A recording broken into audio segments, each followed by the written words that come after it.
buat dirimu, mengabdi pada diri. Dan dari sini kasus Imron ini diambil tarbiyah, kalau ini tarbiyatul aulad, cara mendidik anak ini itu dimulai dari ketika pembuahan.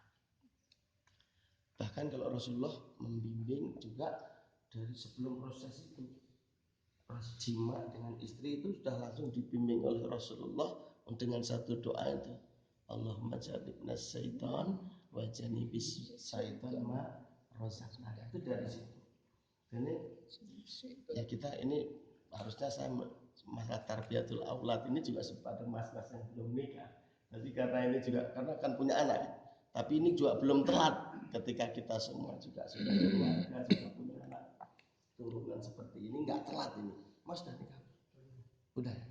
Ini nggak telat, tapi tetap ternyata tarbiyatul aulad, proses mendidik anak dalam Islam itu dimulai dari proses hubungan kita dengan istri, kaitannya dengan anak langsung. Nah, kemudian berikutnya, kalau melihat dari kisah Imran ini, itu dimulai dari kehamilan. Begitu sudah positif, sudah hamil, sejak itulah kita sudah langsung mulai mendidik anak.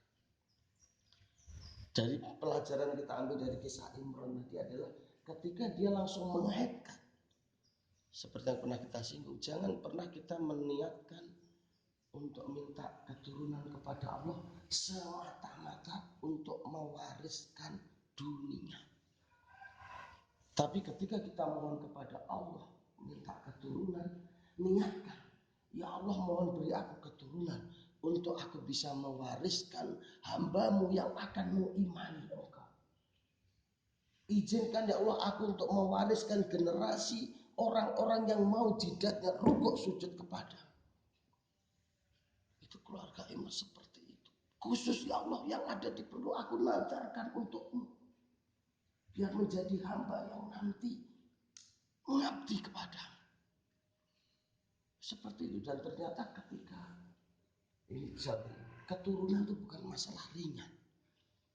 Kalau sekedar untuk mewariskan rumah, mobil, itu urusan sepele. Yang paling besar masalah keturunan adalah, dan ini yang didoakan oleh semua para nabi, ya Allah berikanlah kepadaku keturunan yang akan mewarisi min ali Ibrahim, Yakub, Ishak, Yakub, terus begitu doa belakangan. Ya Allah berikan kepadaku anak yang akan mewarisi apa yang diwariskan oleh Ibrahim, Ishak, Yakub. Apa yang diwariskan oleh beliau? Amin billah, la ilaha illallah, tidak ada ilah kecuali Allah. Ini mendidik anak dimulai dari situ. Ketika sudah kita niatkan yang positif di istri kita, itu nanti untuk mengabdi kepada Allah. Berikutnya adalah tarbiyah, mendidik. Diperdengarkan di perut itu kalam Allah. Ibunya diminta untuk selalu zikir kepada Allah. Zikir seperti itu. Ini pelajaran ini jadi tarbiyatul aulad seperti itu. Dan ini begitu lahir bro, ya ini nanti fikih nanti akan diskusi panjang ini fikih. Setelah orang tua punya kewajiban mutlak mendidik anak, berikutnya apakah orang tua itu full sendiri didik atau diberikan kepada yang lain? Dari kisah Imran juga kita bisa mengambil pelajaran. Di samping keluarga Imran sudah mendidik dari dalam perut, begitu lahir, begitu anak, ternyata keluarga Imran menyerahkan tarbiyatul aulad, pendidikan berikutnya kepada yang lebih ngerti. Dialah siapa? Nabi Zakaria. Keluarga Imran, bukan Nabi ya Imran, tapi orang soleh. Setelah terlahir putrinya, ternyata lahirnya tuh putri. Pada pengennya ya Allah pokoknya saya nggak ngerti kenapa putri kan gitu tadi di ayat itu.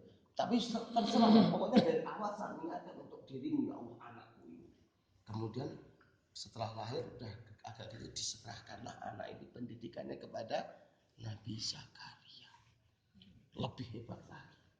Nah dari sini fikihnya ternyata kita boleh, kalau kita mendidiknya kurang serak karena boleh menyerahkan ke yang lain untuk mentarbiyah.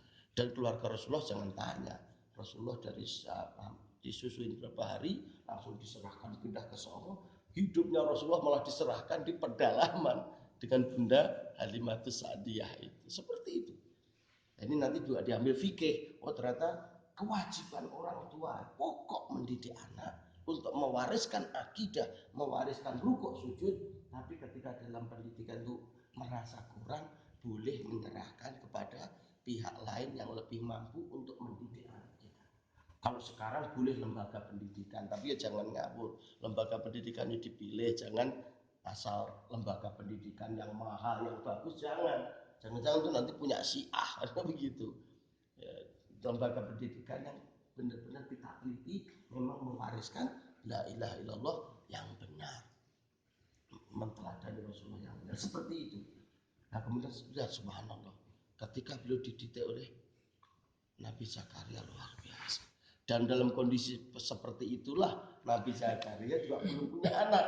Padahal beliau sudah uban, sudah ungkuk tuh, istrinya katanya mandul. Lepas mendidik Maryam, kemudian udah gede, Nabi Zakaria berdoa kepada Allah, ya Allah berikanlah kepadaku itu keturunan. Nah kenapa nanti? Ya dari situlah kemudian Allah jawab. Langsung belum keluar dari mihrabnya, Nabi Zakaria itu masih di pengimaman gitu, masih di tempat sholatnya. Langsung Jibril datang, nubasiruka biyahya. Aku kasih kabar gembira kamu dengan lahirnya Yahya. Dan Yahya itu langsung nama dari langit. Nabi Zakaria tidak ketika masih belum proses itu masih berdoa itu dijawab, tak kasih anak kamu namanya Yahya. Nah, kemudian subhanallah, kenapa nanti kemudian Nabi Zakaria Yahya sama Isa itu berdekatan umurnya hampir bareng gitu? Karena seperti itu. Pas beliau merawat Imron ketika sudah merawat Maryam, Nabi Zakaria juga berdoa kepada Allah. Kemudian istrinya juga hamil. Pada suatu saatnya Maryam juga hamil atas izin Allah Subhanahu wa taala. Padahal ini dididik Nabi Zakaria kerjaannya cuma ibadah, wirid, zikir, hanya takor bilallah. Maryam binti Imran. Maka Nabi Zakaria kan pernah diungkapkan di Al-Quran, pernah lihat ke mihrabnya, tempat ibadahnya itu. Indaki rizko, ternyata di sisinya itu ada rizki Allah. Ana lagi ada ya Maryam. Ini dari mana? Aku sebagai tuan rumah yang didik kamu gak pernah menyediakan. Mufasir itu sampai menafsirkan ayat itu ketika Nabi Zakaria mengatakan ana lagi ada yang berupa rizki itu, beliau itu sama Allah dikasih menu langsung. Jibril alaihissalam itu kerjaannya ngirim menu langsung. Kalau musim dingin menunya itu yang anget-anget, kalau yang panas menunya yang dingin-dingin. Beliau itu makan seperti ini Maryam. Itulah efek yang didik orang tua dari awal. Allah open terus anak itu. Ma'iyatullahnya tuh kebersamaan Allah tuh terus. Anak kita juga ma'iyatullah kepada anak kita tuh terus menerus seperti itu. Ya udah, gak ada pilihan. Dari awal kita, istri kita hamil, terus kita dawamkan untuk takarrub ya Allah. Sehingga ma'iyatullah kepada anak kita itu terus seperti itu. Bahkan Allah sampai menyediakan makanannya seperti itu. Nabi Zakaria sampai kaget. Anak lagi ada ya Maryam. Ini dari mana? Karena anak sudah dididik selalu menyandarkan kepada Allah. Hada min rabbik. Itu dari Rabbku. Yarzuqu fiha bighairi hisab. Dikasih kepada rezeki tanpa siapa yang dikehendaki. Subhanallah, itulah luar biasa. Karena kemudian sudah sunatullah juga kepada orang yang demikian terpilih ini, Allah titipkan rahim di dalamnya yang akan menjadi mercusuar bagi kehidupan ini. Dialah Isa ibnu Maryam. Nanti bareng, pas bareng lah dakwahnya, nanti baru nanti ada fikud dakwah, mau ngikutin fikud dakwahnya Nabi Isa atau fikud dakwahnya Nabi Yahya. Kalau Nabi Yahya dalam dakwah kemanapun pergi berdua itu dakwah, ngajarin kitabullah. Dari begitu lahir pun Yahya itu sudah diperintah di surat apa itu Maryam. Ya Yahya khudil kitab biquwwah. Itu langsung perintah Allah kepada Yahya. Wahai Yahya, pegang erat kitab ini. Ya Yahya khudil kitab biquwwah, dengan kuat. Makanya beliau kalau dakwah luar biasa Nabi Yahya. Cuma beliau kalau seninya dakwah antara Nabi Isa dan Nabi Yahya itu beda. Kalau pergi berdua nih dakwah, kalau Nabi Yahya itu langsung nyari di kampung ini siapa orang yang paling baik. Ya beliau langsung mengumpul ke komunitas yang baik. Nah kalau Nabi Isa sebaliknya, ini yang paling brengsek di kampung ini siapa? Itu yang didatangi. Jadi dalam fikih dakwah dua nabi ini seperti itu. Nanti dalam dzurriyyah Rasulullah nanti ada Hasan dan Husain. Dan nanti dalam nabi itu ada Nabi Yahya sama Nabi Zakaria. Itu beda dalam pendekatan dakwah. Beliau kalau Nabi Isa itu pokoknya orang paling keren. Itu didatangi. Nabi Yahya pernah tanya, kamu tuh kalau setiap datang ke kamu yang kamu cari orang-orang berdigasan begal perampok, kenapa? Kita ini kan dokter. Ya, dokter itu obati yang sakit. Kata Nabi Isa. Tapi kalau Nabi Yahya enggak. Nabi Yahya selalu kumpul kepada yang baik. Beliau pengen menghidupkan dulu kebaikan. Ketika kebaikan itu sudah ditopang ulah kuat, ya nanti akan ikut. Jadi dua fikih dakwah itu dibenarkan dalam Islam. Nah, jangan kaget nanti ada kiai, ada ustaz misalkan ngumpul sama orang-orang mabuk, ya nggak usah kaget. Biasa aja nih kabinya. Mereka juga mungkin niatnya dalam dakwah seperti Nabi Isa. Atau kayak Hasan dan Husain cucu Dzurriyyah belum seperti itu kan. Kalau Hasan udah diangkat khalifah, tapi demi persatuan umat urusan banda dunia ngapain? Wis tak kayak nih kamu, ya Muawiyah kamu aja yang jadi khalifah. Wis tak serahkan semua, umatnya disuruh diam. Padahal beliau sudah 6 bulan jadi khalifah. Tapi beliau sudah pandang ke depan. Ini berbahaya kalau ada dua kepemimpinan seperti ini. Sayyidina Muawiyah juga nggak mau ngalah. Beliau juga sudah diangkat jadi khalifah. Dengan beda pandangan seperti itu. Akhirnya Hasan radhiyallahu anhu ini barang dunia. Sing penting umat masih satu, masih Tuhannya sama la ilaha illallah, masih menghidupkan Islam. Wes kamu yang kuasa. Tapi dengan perjanjian-perjanjian sebenarnya. Dan kalau Husain tidak adiknya, nggak bisa bang. Wes pokoknya hati gak batil sampai dunia bejat ya hati batil. Itu Husain. Dan itu karakternya seperti itu. Itu dua-duanya kekasih Rasulullah, didikan Rasulullah. Apakah menyalahkan kita? Enggak. Jangan pernah kita menyalahkan sahabat. Kalau enggak ngerti urusan sahabat, konflik diem untuk menyelamatkan akidah kita. Pokoknya kalau kita belum referensinya belum banyak nih memandang sahabat seperti itu, jangan pernah menyalahkan sahabat, jangan pernah mencaci sahabat siapapun.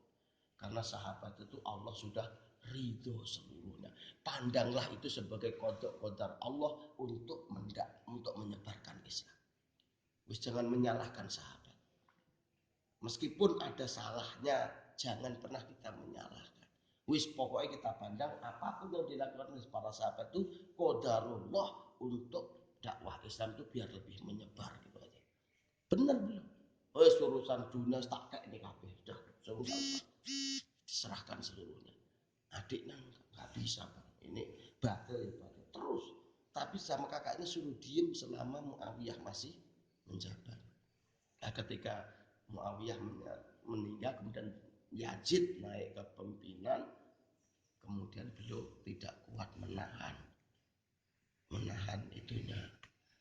gejolak jiwanya ketika melihat mungkar itu kemungkaran dipertontonkan, langsung beliau menghimpun kekuatan. Bahkan beliau sebenarnya sudah konsultasi ke Ibnu Abbas yang lebih sepuh, kan beliau sepupu juga yang ahli Quran tafsir itu sebuah sahabat senior. Ya sampai jangan nggak usah ke Irak, orang Irak itu biasa suka berkomplot itu. Akhirnya kan beliau membawa dengan 70 keluarganya, kemudian di Karbala dibantai seperti itu. Pada itu Dzurriyyah. Dan inilah kita kemudian hari ini bisa ngambil ibrah. Dakwah itu mau seperti apa? Ini prolog aja nih, ini prolog fikih dakwah, nggak usah ini dalam-dalemin. Nanti berikutnya untuk materi fokus aneh pokoknya tetap kita memperbaiki dulu akidah kita. Karena memandang gini ini juga harus dengan akidah. Kalau akidahnya nggak beres, jangan Arab bisa memandang peristiwa-peristiwa yang Allah khusus itu, cerita-cerita itu benar itu. Khawatirnya nyimpang.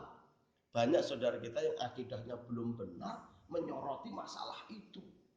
Kemudian sampai ada lisan nyalain sahabat, mencaci sahabat. Naudzubillah min dzalik. Jangan pernah. Allah itu telah meridhoi para sahabat. As-sabiqunal awwaluna minal muhajirin wal ansor radhiyallahu Allah itu telah ridho. Allah aja ridho kepada mereka. Kenapa kita nyalain sahabat? Jangan. Ini bagian dari akidah Ahlussunnah Jamaah yang perlu Anda sampaikan nih. Tapi motretnya ini itu nanti harus dengan akidah yang lurus. Kalau kita bangun akidah kita yang lurus dulu, nanti gampang lihatnya seperti itu. Kita nggak kebingungan. Jangan sampai kemudian kita keluar dari rel akidah yang benar dalam memandang kehidupan. Dan ini sekali lagi ini hanya terkhusus saja kisah dari dua Nabi Allah, Musa, Isa alaihissalam dan Yahya alaihissalam. Meskipun dua-duanya nanti tragis dalam dakwah ini, beliau tebus seluruhnya oleh pengkhianatan mereka itu. Tapi subhanallah, itulah memang Allah sudah takdirkan ya, semua nabi itu syahid.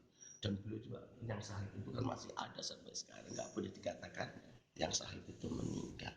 Termasuk Rasulullah subhanallah, kita mudah-mudahan begini juga Rasulullah tersenyum dan melihat kita seperti ini.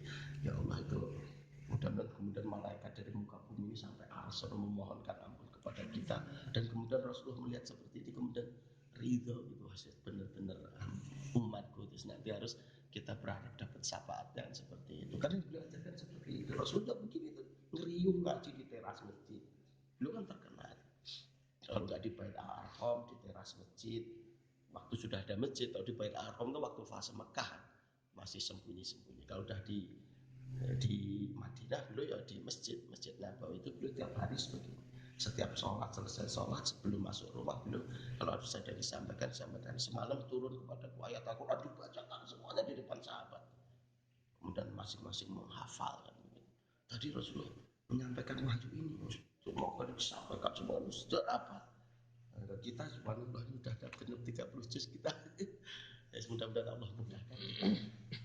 Sekali lagi di dalam kami meneladani beliau untuk berinteraksi terus dengan kalamnya. Sedikit yang kita usahakan ini mudah-mudahan Allah ridho, kemudian kita dikasih istiqomah, dikasih hadiah istiqomah itu luar biasa, sampai mudah-mudahan sampai ketemu Allah seperti ini, sampai ketemu Allah, yakin terus kita itu Allah, sehingga kita nggak akan kaget ketika kita nanti dibentak oleh mungkar nakir, atau mulai dari Israel datang ke rumah kita pun kita nggak akan kaget ketika kita memang dari awal sudah membangun hubungan dengan Allah seperti ini. Nah, dari awal tadi kita usahakan kita hanya memuji Allah Subhanahu wa taala, sini tidak ada membangun apapun.